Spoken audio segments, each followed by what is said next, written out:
Oh.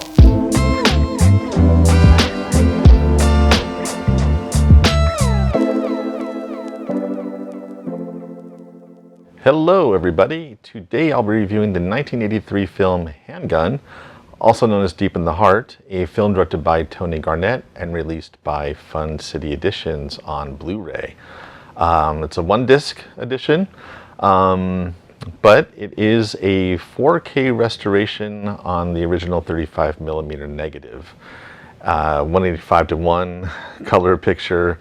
The picture quality was very good. No drop-offs in quality, no establishing shots with something deep in the background being impossible to see because it's lost all the detail, nothing like that.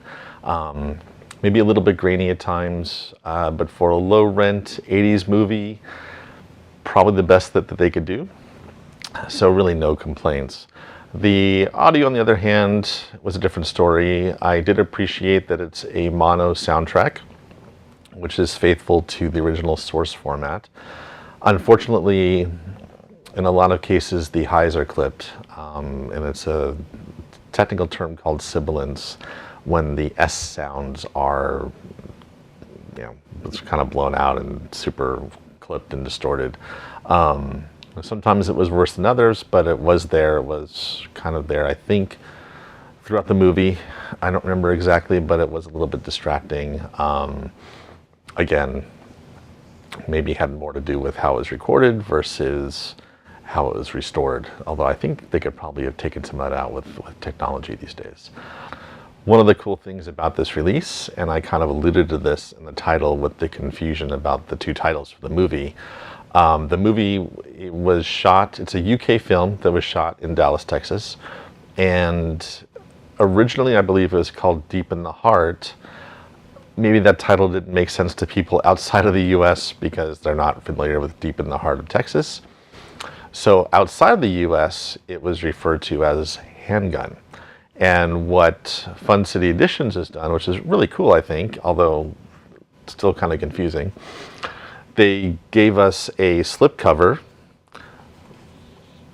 that has the title and different artwork on both sides. So very cool. And like I said, it's a slipcover and it's a better quality, thicker cardstock slipcover, which I appreciate because I feel like I don't even like slipcovers because they get messed up just taking movies in and out. But one of the other cool things that they did is this is the artwork for Deep in the Heart, but they also added a reversible sleeve. And I don't like taking these things out either, but I'm doing it for the purpose of this video. I actually like the artwork more for Deep in the Heart because it's a little bit more relevant to the movie itself.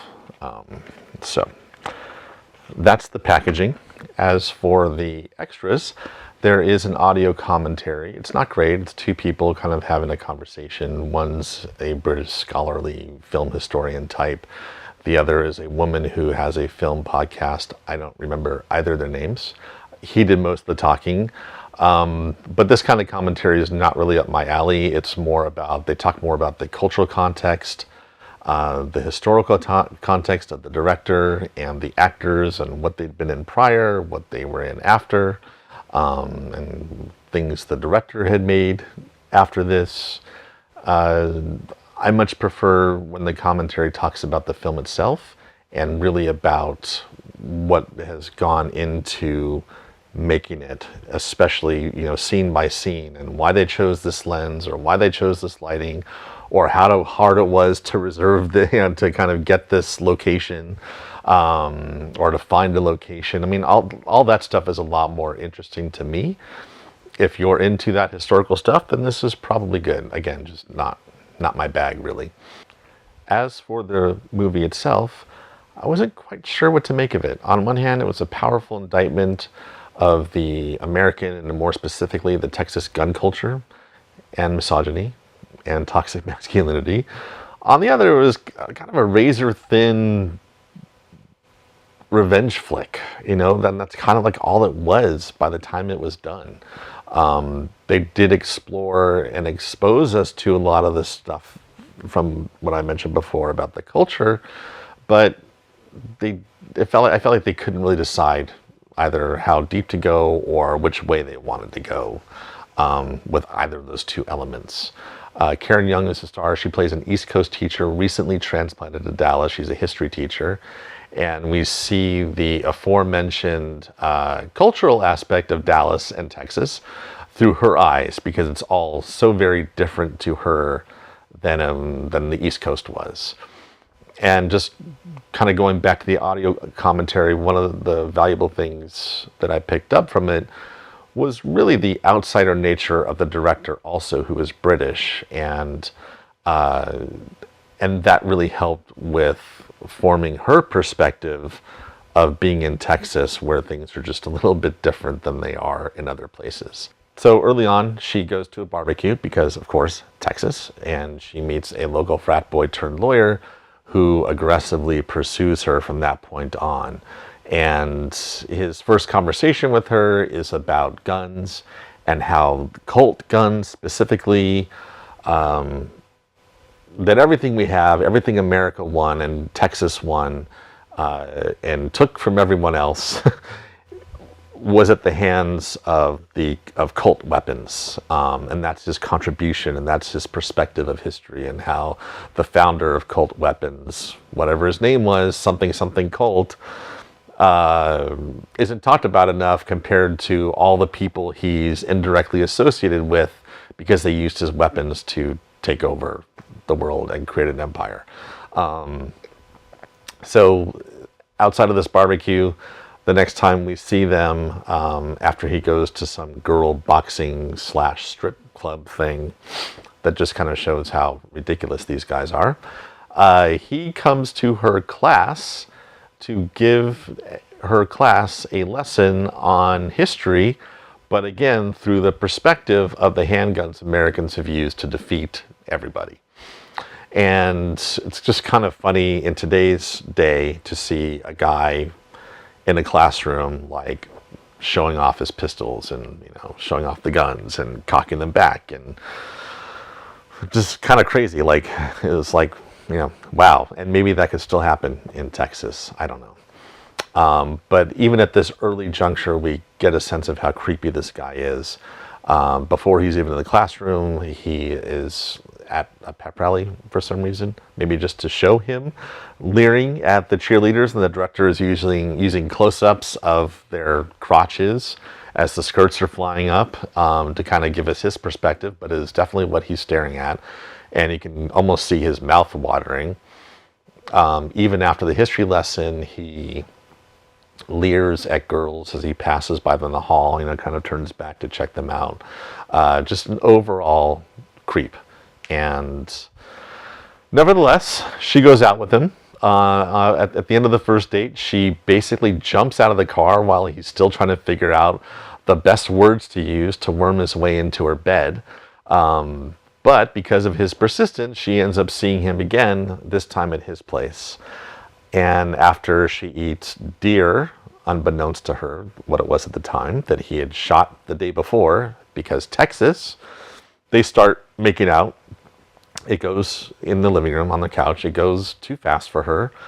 She tells him to stop, at which point it turns into a full-on attack. She races for the door. He wrestles her away from the door to the ground, and then he reaches inches away from him to his living room arsenal that is on display behind a glass display case of all his different, probably Colt revolvers, and grabs a gun. And it's kind of interesting at this point because, you know, he's starting to order her around while he keeps saying, "I'm not pointing it at you." You know, part of it is that he's just a complete psychopath, and so he's in denial about what he's doing. Part of it might also be that he's so immersed in gun culture, and he knows that you don't point a gun at something unless you plan to shoot it. And so as far as he's concerned, even though he has a gun in his hand, that is so commonplace that it doesn't even matter. The fact that he's not pointing it at her means it's not a threat. Nevertheless, he's still holding it and giving her orders. And so he orders her into the bedroom, orders her to undress, then orders her to get in bed. And at first I was thinking that I don't really think this is how these types of things go down. you know, just a really quick aside, I'm not sure how YouTube monitors the words that we use, so I'm not going to use specific words, but when I say attack, just know that it is the worst possible attack between a man and a woman. And so my first thought was like, I don't think this is how date attacks go necessarily. That usually it's, my impression is that it's the guy is caught up in the heat of the moment. She says no, or doesn't even say no, but it clearly doesn't want any part of it. And he just forces himself on her at the time. But because he gets up and he steps back from the moment to get his gun and then to order into the bedroom and all that, it kind of takes it beyond like a traditional, what I would think is and I hate to use the word traditional like this, but kind of, you know, what we would, a typical, what we'd expect from a date attack, to a more violent and threatening one, if that makes any sense. And I kind of feel like I shouldn't even be talking about some of the stuff that's not really my place. But it does add a layer of cruelty to him. And even after the incident, it really comes out what a complete psycho he is, because he starts talking about how repressed she is, because all she did was lie there, and, you know, wasn't open to a forcible attack like this. So, and then he continues that he will try to fix her by doing it again and see if she gets any better. So it's really, you know, I've seen worse, but really difficult to watch, and really effective in that way. And the real heart of the movie is what happens after. She does all the right things. She goes to the cops. The cops take her immediately to, and then they take her seriously. They take her report. They take all the information. They're kind to her. They take her to a hospital for an assault kit performed by a male doctor, of course, because it's the early 80s and it's Texas maybe. But after all that, the wheels of justice are flattened for her by the police, who say she has no case, and it's a he said, she said, and she'll eventually be labeled a whore. She goes to her pastor or her reverend or whatever he was for at the church, and the church also has no justice for her, and even warns her against taking matters into her own hands. Or maybe it was even more of like, don't go after this guy legally because that's vengeance, and vengeance is bad. But either way, the message was God also will eventually think of you as a whore, the more you pursue this. So, being in Texas, she takes matters into her own hands, buys a gun, is taken aback at how easy it is to buy a gun. I was kind of reminded of Brooklyn Nine-Nine. There's an episode that takes place in Florida, and it's like, where'd you get that gun? Oh, the coffee machine or the cigarette machine at the hotel lobby had them. You know, it's like that easy for her to get a gun in Texas, especially then. Probably the same now, actually, that I think about it. She joins the local gun club. Maybe not coincidentally, it's the same club her attacker goes to, but either way, she becomes proficient at it, highly proficient at it, better than probably all the guys there. And she eventually plots her revenge, which culminates in a hard-to-believe shootout at the gun club, at the gun range at the gun club in the middle of the night. As I was doubting in my mind this development and her plan and how she thinks she could get away with something like that, you know, luring him out to a gun range and killing him there in a shootout and walking away from that without getting in trouble, you know, to the movie's credit, Garnett had done a perfect job of establishing that this was how things were done in Texas, how Texas was won, and how she would be just fine for taking justice into her own hands. And also how unlikely it is that her attacker would be to pursue her through legal means, because that would entail admitting that he lost in a shootout to a woman. So the director and the screenwriter, even though it was kind of like questionable, they at least created this world in which it wasn't questionable. I would say my only hang-ups with the movie really are that they didn't. She goes through this transformation when she gets the gun, and when she becomes proficient at it, she wants a heavier gun because it feels better in her hands and has less recoil. I didn't feel like they explored that transformation of her character as much as they could have, nearly as much as they could have. And so by the end, it just kind of became, her identity was just as a victim and then as a revenge artist. And that kind of left me wanting more. And especially when that transformation started, in my mind, I'm kind of getting excited thinking, oh, this is going to get really cool. And it doesn't really amount to much except for, again, her getting her revenge. The attacker had a little bit more depth, especially depth to his cruelty and psychopathy. But he was essentially a frat boy. It didn't matter that he was a lawyer. He could have been a liquor store clerk. He could have been a gas station attendant. He could have been a doctor. None of that. It had nothing to do with who he was as a person. And so he was just kind of two-dimensional at that level.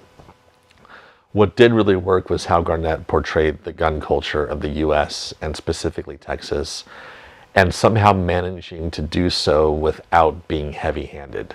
And that's a real accomplishment. And I think one thing that they mentioned in the audio commentary is that he really approached this as an outsider, and that really helped him frame this with the perspective of an outsider. And probably if some hardcore anti-gun leftist type were making this movie, it would have been a lot more heavy-handed and politicized. But here, it's just kind of stated as a matter of fact, like this is just how things are. It's different from what she's used to, and that's very clear, and he makes note of that, and it's maybe a little bit different from what we're used to. But it is presented absolutely objectively. So I give him real credit for that, because I think that could have easily made this a much worse movie. But the fact that everyone except for this outsider, the star, Kathleen, thought this was normal, because to them it was. To them, this was their culture. This is how everybody is. So overall, I think I would give this a 7 out of 10. You know, if I did half ratings, I'd probably go to 6.5. But it was worth seeing, and it was good. Just like I said, could have been better in certain ways. So that's my review of the Fun City Edition's Blu-ray for Handgun, aka Deep in the Heart. I had to get the title straight. If you like this content, please don't hesitate to subscribe or give a like or do the notification bell thing. You hear this all the time, but it does help get videos seen. Until next time, I appreciate you.